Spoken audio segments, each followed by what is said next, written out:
अस्सलाम वालेकुम फ्रेंड्स, मैं हूं आपका मेज़बान जुनैद अली खान और आप देख रहे हैं हमारा यूट्यूब चैनल जिस पे हम व्लॉग्स की वीडियो बनाते हैं। आज की व्लॉग की वीडियो भी काफ़ी इंटरेस्टिंग होने वाली है क्योंकि आपको पता है हम व्लॉग्स के अंदर काफ़ी इन्फॉर्मेटिव वीडियोस लेके आते रहते हैं। इसके अलावा उर्दू स्टोरीज़ लेके आते रहते हैं, उर्दू की कहानियाँ। इसके अलावा आपको अदब से सीखने को भी काफ़ी कुछ इन कहानीज़ में मिलता है, इन व्लॉग्स के अंदर मिलता है। आज की व्लॉग भी काफ़ी इंटरेस्टिंग है क्योंकि इस वीडियो के अंदर मैं आपको चाँद के मुतल्लिक इन्फॉर्मेशन लेके आया हूँ, ठीक है। तो इससे पहले कि वीडियो का आगाज़ करें, आपसे छोटी सी गुजारिश है, अगर आपने अभी तक हमारे यूट्यूब चैनल को सब्सक्राइब नहीं किया हुआ तो जल्दी से सब्सक्राइब करने के साथ बेल के बटन को प्रेस कर दें ताकि हमारी आने वाली लेटेस्ट वीडियो का नोटिफिकेशन भी आपको सबसे पहले मिलता रहे। बगैर वक्त लें कि वीडियो का आगाज़ करते हैं जिसका उन्वान है चाँद कहाँ से आया। जी हाँ, चाँद कहाँ से आया इस वीडियो का उन्वान है। बगैर वक्त लें कि शुरू करते हैं। हुमा बलोच प्यारे बच्चों, चाँद सूरज के ख़ानदान से है, इसलिए सबसे पहले हमें यह देखना है कि सूरज का ये ख़ानदान कहाँ से आया। साइंसदानों का कहना है कि सूरज पहल एक बहुत बड़े ढीले की तरह था और मिट्टी और गैसों के घने बादलों में छुपा हुआ था।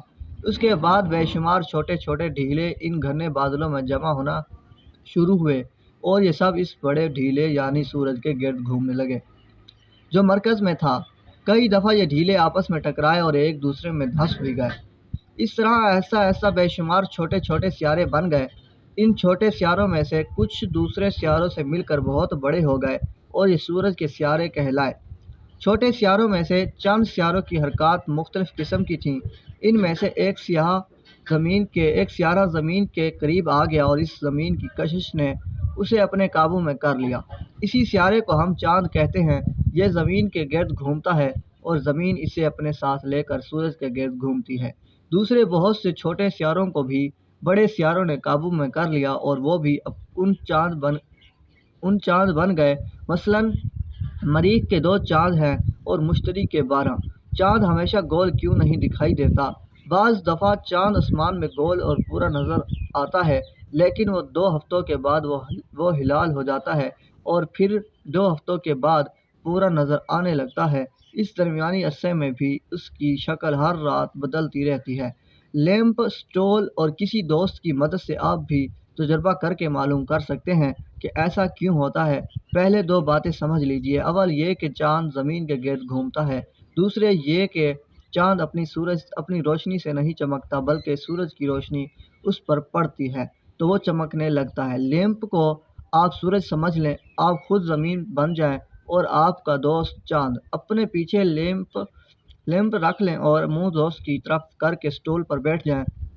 आपका दोस्त आपके सामने खड़ा हुआ है और लैंप की तरफ देख रहा है। इसका पूरा चेहरा रोशन होगा। अब आप अपने दोस्त से कहें कि वो अपने दाएं हाथ की तरफ दायरे की सूरत में आहिस्ता आहिस्ता चले। इसका चेहरा आप ही की तरफ रहना चाहिए। आप भी साथ साथ मुड़ते जाइए ताकि आप उसे देख सकें। जब वो दायरे के 1/4 हिस्से में पहुंचने लगा तो उसके दायरे रुखसार पर लैंप की रोशनी पड़ेगी और बायां रुखसार साए में होगा। जब वो दायरे के दरमियान में आएगा तो उसके चेहरे पर रोशनी नहीं पड़ेगी। आप उससे कहिए कि हरकत करते रहो। चंद लम्हे बाद उसके बाएं रुखसार पर रोशनी पड़ने लगेगी और उसका ये रुखसार इसी तरह रोशन हो जाएगा जिस तरह आसमान में नया चाँद दिखाई देता है। जब वो इस जगह वापस पहुंचेगा जहां वो खड़ा हुआ था तो उसका पूरा चेहरा रोशन हो जाएगा। चाँद हमेशा इसी तरह घटता बढ़ता रहता है। चाँद में दाग क्यों है? चाँद पर धब्बे धब्बे से नज़र आते हैं। गौर से देखिए, देखने पर ऐसा मालूम होता है जैसे ये किसी इंसान का मुंह, नाक और आँखें हों। पुराने ज़माने के साइंसदानों का ख्याल था कि ये धब्बे समंदर हैं, लेकिन अब साइंसदान कहते हैं कि ये काले धब्बे असल में लंबे चौड़े मैदान हैं। सबसे वसी मैदान 600 मील रकबे में फैला हुआ है। चाँद का हाला क्या है? बाज़ वक्त चाँद के गिर्द रोशनी का एक बड़ा सा हल्का देखने में आता है। जब ये चीज़ दिखाई दे तो आप समझ लें कि एक हल्का सा बादल जो छोटे छोटे साफ शफाफ बर्फ़ के रेज़ों से बनता है हवा में तैर रहा है। जब चाँद की कुछ शुआएं बर्फ़ के इन शफाफ रेज़ों के दरमियान में से गुजर कर सीधी आपकी आंखों तक पहुंचती हैं तो आपको चाँद दिखाई देता है।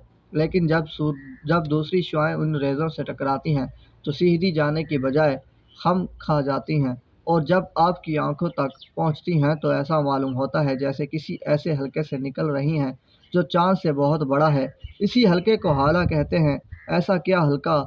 ایسا ایک حلقہ بعض وقت سورج کے گرد بھی نظر آتا ہے اور اس کی بھی یہی وجہ ہوتی ہے۔ امید کروں گا آپ کو ویڈیو پسند آئے گی۔ ویڈیو کو لائک کریں، چینل کو سبسکرائب کریں۔ ملتے ہیں نیکسٹ ویڈیو میں، تب تک کے لیے اللہ حافظ۔